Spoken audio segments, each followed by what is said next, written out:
Good morning दोस्तों। आज हम 27 मई 2021 का करंट अफेयर पढ़ेंगे जो आपके आने वाली exam bank, SSC, railway, UPSC आदि के लिए काफ़ी महत्वपूर्ण होगा। आइए हम शुरुआत करते हैं क्वेश्चन नंबर फर्स्ट से। इससे पहले अगर आपने हमारा चैनल सब्सक्राइब नहीं किया है तो प्लीज़ हमारे चैनल को सब्सक्राइब कीजिए, लाइक कीजिए, शेयर कीजिए, बेल आइकन पर प्रेस कीजिए, जिससे आपको हमारे नए वीडियोस के नोटिफिकेशन मिलते रहेंगे। आइए हम शुरुआत करते हैं क्वेश्चन नंबर फर्स्ट से। क्वेश्चन नंबर फर्स्ट है, निवेश एफडीआई का प्रवाह कितने प्रतिशत सालाना की दर से बढ़कर रिकॉर्ड $59.64 बिलियन हो गया है। ऑप्शन फर्स्ट है 13, ऑप्शन सेकेंड है 15, ऑप्शन थर्ड है 17, ऑप्शन फोर्थ है 19। तो इसका जो सही आंसर होगा वो कितना होगा, 19%। अगर हम बात करें वित्तीय वर्ष 2020-21 में प्रत्यक्ष विदेशी इक्विटी निवेश एफडीआई का प्रवाह 19% सालाना की दर से बढ़कर रिकॉर्ड $59.64 बिलियन हो गया है। Department for promotion of industry and internal trade की ओर से जारी आंकड़ों में यह जानकारी दी गई है। वित्तीय वर्ष 2021 में कोविड-19 महामारी के कारण हुए व्यवधान के बावजूद भारत में अब तक का सबसे अधिक एफडीआई दर्ज हुआ है। क्वेश्चन नंबर सेकेंड है, 1971 के बांग्लादेश मुक्ति संग्राम के दौरान पूंछ के नायक का मई 2021 में निधन हो गया है। उनका नाम क्या है? ऑप्शन फर्स्ट है अमरदीप सिंह भिंदर, ऑप्शन सेकेंड है मनोज पांडे, ऑप्शन थर्ड है राज शुक्ला, ऑप्शन फोर्थ है पंजाब सिंह। तो इसका जो सही आंसर होगा ऑप्शन फोर्थ होगा, पंजाब सिंह। इनको ही पूंछ के नायक के नाम से जाना जाता था। अगर हम बात करें, इनका हाल ही में निधन हो गया है। 1971 के बांग्लादेश मुक्ति संग्राम के दौरान पूंछ के नायक के रूप में जाने जाने वाले कर्नल पंजाब सिंह का मई 2021 में निधन हो गया है। वे तीसरे सर्वोच्च युद्ध समय पर वीरता पुरस्कार वीर चक्र से सम्मानित सेवानिवृत्त अधिकारी की कोविड के बाद जटिलताओं के कारण मृत्यु हो गई है। अगर हम बात करें, इनको 15 फरवरी 1942 को जन्मे कर्नल को 16 दिसंबर 1967 को सिख रेजिमेंट की 36वीं बटालियन में नियुक्त किया गया था। तो इनको कब नियुक्त किया गया था? 1967 में इनको सिख रेजिमेंट की 36वीं बटालियन में नियुक्त किया गया था। क्वेश्चन नंबर थर्ड है, पंजाब के मोहाली अंतर्राष्ट्रीय हॉकी स्टेडियम का नाम किसके नाम पर रखा गया है? ऑप्शन फर्स्ट है किशन लाली, ऑप्शन सेकेंड है Balbir Singh senior, option third है अशोक कुमार, ऑप्शन फोर्थ है धनराज पिल्ले यानो। तो इसका जो सही आंसर होगा वो होगा option second Balbir Singh senior. अगर हम बात करें पंजाब के सीएम की तो वह कैप्टन अमरिंदर सिंह है। अगर वहाँ के राज्यपाल की बात करें तो बीपी सिंह बदनौर है। अगर हम बात करें हाल ही में पंजाब का मोहाली इंटरनेशनल हॉकी स्टेडियम महान centre forward Balbir Singh senior को उनकी पहली पुण्यतिथि पर समर्पित किया गया है। महान हॉकी खिलाड़ी का 25 मई 2020 को निधन हो गया था। वे 1948 लंदन ओलंपिक, हेलसिंकी में 1952 में और मेलबर्न में 1956 में उन्होंने स्वर्ण पदक जीतने वाले भारतीय टीम का वे हिस्सा रहे थे। अगर हम बात करें ओलंपिक पुरुष हॉकी फाइनल में बनाए गए सर्वाधिक व्यक्तिगत गोल का रिकॉर्ड भी इनके नाम है। क्वेश्चन नंबर फोर्थ है, मई 2021 में केंद्रीय जांच ब्यूरो के नए निदेशक के रूप में किसे नियुक्त किया गया है? ऑप्शन फर्स्ट है परमवीर सिंह, ऑप्शन सेकेंड है राकेश मारिया, ऑप्शन थर्ड है अनिल देशमुख, ऑप्शन फोर्थ है सुबोध कुमार जायसवाल। तो इसका जो सही आंसर होगा वो होगा ऑप्शन फोर सुबोध कुमार जायसवाल। इनको ही हाल ही में केंद्रीय जांच ब्यूरो के नए निर्देशक के रूप में नियुक्त किया गया है। अगर हम बात करें केंद्रीय जांच ब्यूरो के मुख्यालय की तो वो कहाँ पर है? नई दिल्ली में है। अगर हम बात करें केंद्रीय जांच ब्यूरो की स्थापना कब हुई थी तो वो हुई थी 1 अप्रैल 1963 में हुई थी। अगर हम बात करें हाल ही में केंद्र ने 25 मई 2021 को आईपीएस अधिकारी सुबोध कुमार जायसवाल को केंद्रीय जांच ब्यूरो का नया निदेशक नियुक्त किया है। अगर हम बात करें इनकी नियुक्ति किसकी समिति की अध्यक्षता में हुई थी तो वो थे प्रधानमंत्री नरेंद्र मोदी ने की थी, जिसमें CGI एनवी रमना और कांग्रेस लोकसभा नेता अधीर रंजन चौधरी भी इस अध्यक्षता में शामिल हुए थे। अगर हम बात करें महाराष्ट्र कैलेंडर के 1985 बैच के अधिकारी वर्तमान में केंद्रीय औद्योगिक सुरक्षा बल CISF के महानिदेशक के रूप में भी तैनात थे। क्वेश्चन नंबर 5 है, हाल ही में भारत और किस देश ने कृषि में सहयोग के लिए 3 साल की कार्य योजना पर हस्ताक्षर किए हैं? ऑप्शन फर्स्ट है फ्रांस, ऑप्शन सेकेंड है इटली, ऑप्शन थर्ड है इजराइल, ऑप्शन फोर्थ है अमेरिका। तो इसका जो सही आंसर होगा वो होगा ऑप्शन थर्ड इजराइल। अगर हम बात करें भारत और इजराइल ने हाल ही में 3 साल के जॉइंट वर्क प्रोग्राम पर हस्ताक्षर किए हैं जो 2023 तक जारी रहेगा। इसमें कृषि के में सहयोग बढ़ाने के उद्देश्य से एक जॉइंट वर्क प्रोग्राम शुरू किया गया है। अगर हम बात करें इसमें भारतीय किसानों को इजराइल के खेत और जल प्रौद्योगिकियों के बारे में जागरूक करने के लिए 13 उत्कृष्टता केंद्र स्थापित किए गए हैं। अगर हम बात करें कृषि में एक नया मॉडल पारिस्थितिकी तंत्र जिसे विलेज फॉर एक्सीलेंस कहा जाता है को भी 75 गांवों के भीतर 8 राज्यों में बनाया गया है। क्वेश्चन नंबर 6 है, मई 2021 में निम्न में से किसको 15वीं केरल विधानसभा का अध्यक्ष चुना गया है? ऑप्शन फर्स्ट है VT बलराम, ऑप्शन सेकेंड है शफी परमीबली, ऑप्शन थर्ड है अनिरुद्धन संपथी, ऑप्शन फोर्थ है MB राजेश। तो इसका जो सही आंसर होगा ऑप्शन फोर्थ होगा MB राजेश। अगर हम बात करें इन्हीं को हाल ही में 15वीं केरल विधानसभा का अध्यक्ष चुना गया है। अगर हम बात करें NB राजेश को 140 सदस्य विधानसभा के 96 विधायकों के समर्थन से 25 मई 2021 को 15वीं केरल विधानसभा का अध्यक्ष इनको चुना गया है। अगर हम बात करें पलक्कड़ जिले के थ्री थाला निर्वाचन क्षेत्र से इनको चुना गया है। अगर हम बात करें राजेश के विधानसभा में यह पहला कार्यकाल है। अगर हम बात करें इन्होंने कांग्रेस के मौजूदा विधायक VT बलराम को 3000 से अधिक मतों के मामूली अंतर से हराया है। अगर हम बात करें हाल ही में केरल के नए मुख्यमंत्री भी बने थे दूसरी बार, तो वो कौन है? पिनाराई विजयन है। अगर हम बात करें वहाँ के राज्यपाल की, तो वहाँ पर के जो राज्यपाल है केरल के वो है आरिफ मोहम्मद खान। क्वेश्चन नंबर 7 है, केंद्रीय मंत्रिमंडल ने 2021 में मालदीव में किस स्थान पर भारत के नए महावाणिज्य दूतावास को खोलने की मंजूरी दी है?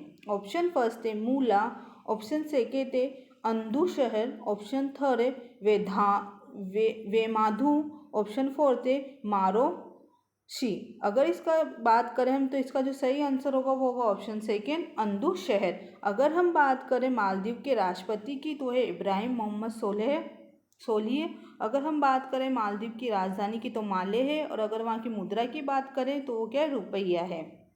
अगर हम बात करें कि हाल ही में केंद्रीय मंत्रिमंडल ने 2021 में मालदीव के अंदू शहर में भारत के एक नए महावाणिज्य दूतावास को खोलने की मंजूरी दी गई है। अगर हम बात करें मालदीव भारत सरकार की नेबरहुड फर्स्ट नीति और सागर में एक महत्वपूर्ण स्थान रखता है। अगर हम बात करें अंदू शहर में महावाणिज्य दूतावास के खोलने से मालदीव में भारत की राजनयिक उपस्थिति बढ़ाने में मदद मिलेगी।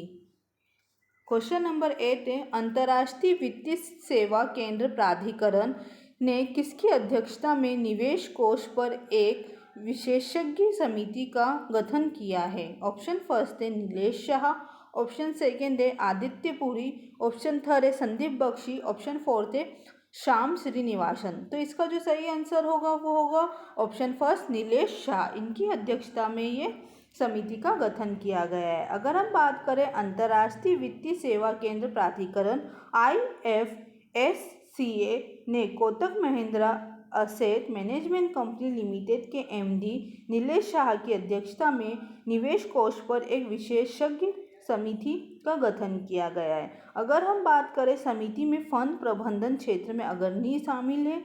अगर हम बात करें समिति अंतर्राष्ट्रीय वित्तीय सेवा केंद्रों IFSC में फंड उद्योग के रोडमैप पर प्राधिकरण की सिफारिश भी करेगी।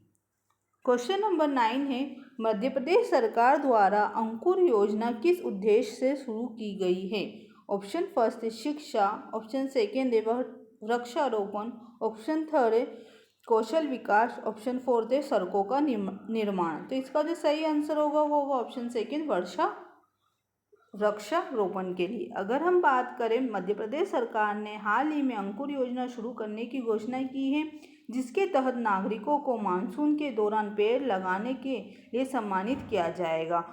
पौधरोपण की पहल करने वाले लोगों को उनकी भागीदारी के लिए प्राणवायु पुरस्कार भी दिया जाएगा। अगर हम बात करें, जो लोग वृक्षारोपण अभियान में भाग लेना चाहते हैं वे वायुदूत ऐप पर अपना पंजीकरण करा सकते हैं। इसके माध्यम से हम यह योजना में शामिल हो सकते हैं। अगर हम बात करें मध्य प्रदेश की मुख्यमंत्री की, तो वह शिवराज सिंह चौहान है। अगर वहाँ के राज्यपाल की बात करें तो आनंदीबेन पटेल है।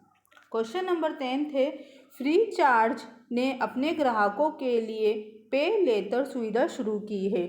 फ्री चार्ज के संस्थापक कौन है? ऑप्शन फर्स्ट है कुणाल शाह, ऑप्शन सेकेंड है संदीप टंडन, ऑप्शन थर्ड है अनुज गर्ग, ऑप्शन फोर्थ है दोनों, एक और दो। तो इसका जो सही आंसर होगा ऑप्शन फोर्थ होगा, एक और दो। तो दोनों ही है, कुणाल शाह और संदीप टंडन। अगर हम बात करें, हाल ही में फ्री चार्ज ने अपने ग्राहकों के लिए पे लेटर सुविधा शुरू की है।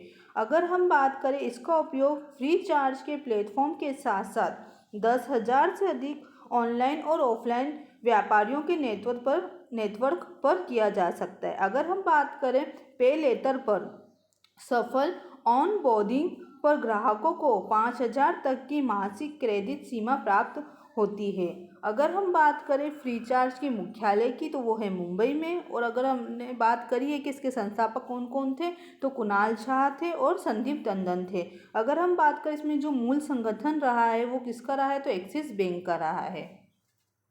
क्वेश्चन नंबर 11 है, जगजीत पवाड़िया को अंतर्राष्ट्रीय नारकोटिक्स कंट्रोल बोर्ड INCB के अध्यक्ष के रूप में चुना गया है।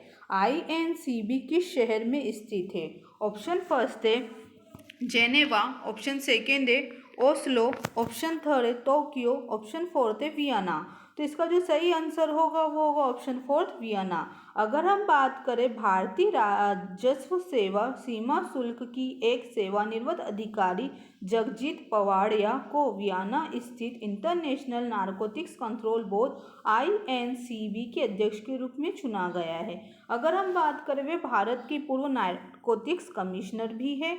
अगर हम बात करें, पहली बार कोई भारतीय INCB का नेतृत्व कर रहा है। अगर हम बात करें, INCB के इतिहास में दूसरी महिला इसका नेतृत्व कर रही है। क्वेश्चन नंबर 12 है, हाल ही में बार्कलेज ने वित्तीय वर्ष 2021-22 के लिए भारत की GDP में कितनी वृद्धि का अनुमान लगाया है? ऑप्शन फर्स्ट है 7.2%, ऑप्शन थर्ड है 7.3%, ऑप्शन फोर्थ है 7.5% और ऑप्शन फोर्थ है 7.7%। तो इसका जो सही आंसर होगा वो ऑप्शन फोर्थ होगा 7.7%। हाल ही में जारी बार्कलेज ने वित्तीय वर्ष 2021-22 के लिए भारत की आर्थिक वृद्धि का अनुमान लगाया गया, जैसा कि GDP द्वारा बियर केस में 7.7% मापा गया है। अगर हम बात करें, देश आगे चल रही कोविड महामारी की तीसरी लहर से भी प्रभावित है। अगर हम बात करें, यह मानना है कि आर्थिक लागत कम से कम $42.6 बिलियन तक बढ़ सकती है।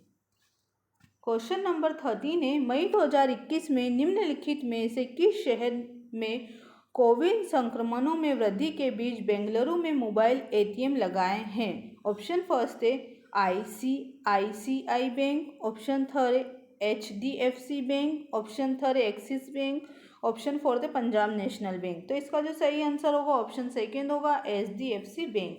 अगर हम बात करें, देश के सबसे बड़े निजी क्षेत्र के ऋणदाता HDFC बैंक ने शहर में कोविड संक्रमणों में वृद्धि के बीच बेंगलुरु में एक मोबाइल ATM लगाए हैं। अगर हम बात करें, बैंक के अनुसार बेंगलुरु 25वां शहर है जहां उन्होंने mobile automated teller machine ATM को लगाया गया है। अगर हम बात करें, ग्राहक मोबाइल एटीएम का उपयोग करके 15 से अधिक प्रकार के लेन देन कर सकते हैं। अगर हम बात करें एचडीएफसी बैंक के मुख्यालय की तो वो मुंबई में है। अगर हम उसकी स्थापना की बात करें तो अगस्त 1994 में हुई थी। क्वेश्चन नंबर 14 है, डेविड बानिया हाल ही में मोसाद के नए प्रमुख बने हैं। मोसाद किस देश की खुफिया एजेंसी है? ऑप्शन फर्स्ट है जापान, ऑप्शन सेकंड है अमेरिका, ऑप्शन थर्ड है इजराइल, ऑप्शन फोर्थ है ऑस्ट्रेलिया। तो इसका जो सही आंसर होगा वो होगा ऑप्शन थर्ड इजराइल। अगर हम बात करें कि इजराइल के जो प्रधानमंत्री है वो कौन है तो वो बेंजामिन नेतन्याहू है। अगर हम बात करें इजराइल की राजधानी की तो जेरूसलम है। अगर हम बात करें इजराइल की मुद्रा की तो वो है इजरायली शेकेल। अगर हम बात करें हाल ही में इजराइल के प्रधानमंत्री बेंजामिन नेतन्याहू ने डेविड बानिया को देश की जासूसी एजेंसी मोसाद का नया प्रमुख नियुक्त किया गया। लंबे समय में मोसाद के एक पूर्व सदस्य बानिया 1 जून को इजराइल की खुफिया एजेंसी के प्रमुख के रूप में किसका स्थान लेंगे? योसी कोहेन का स्थान लेंगे। कोहेन ने 2016 में पदभार ग्रहण करने के बाद इजराइल के जासूस के रूप में कार्य किया था। क्वेश्चन नंबर 15 है, हाल ही में गिल्lermo लेसो किस देश के नए राष्ट्रपति बने हैं? ऑप्शन फर्स्ट है ब्राज़ील, ऑप्शन सेकेंड है सूरीनाम, ऑप्शन थर्ड है कन्नाडा, ऑप्शन फोर्थ है इक्वाडोर। तो अगर हम बात करें इसके सही आंसर की तो वो होगा ऑप्शन फोर्थ होगा इक्वाडोर। अगर हम बात करें इन्हीं को हाल ही में क्या बनाया गया? इक्वाडोर का राष्ट्रपति बनाया गया। अगर हम बात करें इक्वाडोर की तो वो एक दक्षिण अमेरिका का एक देश है। अगर हम वहाँ के इक्वाडोर की मुद्रा की बात करें तो वो है डॉलर है। अगर आपको मेरा ये वीडियो पसंद आया है तो प्लीज़ मेरे चैनल को सब्सक्राइब कीजिए, लाइक कीजिए, शेयर कीजिए। Thank you.